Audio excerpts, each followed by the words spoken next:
નમસ્કાર દોસ્તો, લીમડાની અંદર રહેલા ઔષધીય ગુણોને લીધે આયુર્વેદમાં એનો ખૂબ બહોળા પ્રમાણમાં ઉપયોગ થાય છે.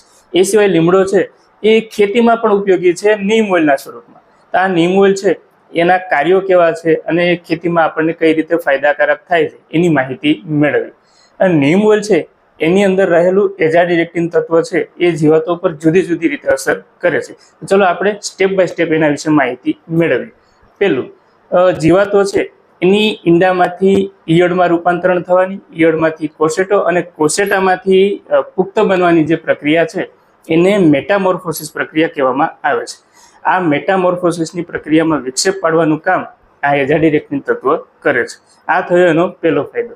એ સિવાય આ નીમ ઓઇલનો જ્યારે છંટકાવ કરવામાં આવે તો એ એન્ટીફિડન્ટ તરીકે વર્તે છે.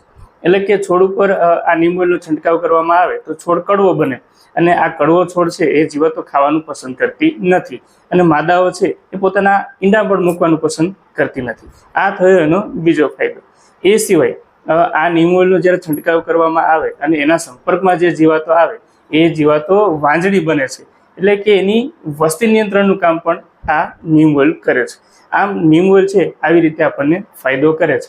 એ સિવાય નીમ ઓઇલનો ઉપયોગ કરવામાં આવે તો એ પર્યાવરણને, મમાલ્સને એટલે કે સ્તનધારીઓને અને ઉપયોગી જીવાતોને કોઈ નુકસાન પહોંચાડતું નથી.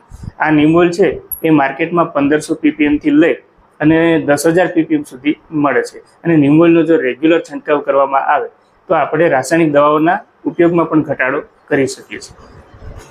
ધન્યવાદ.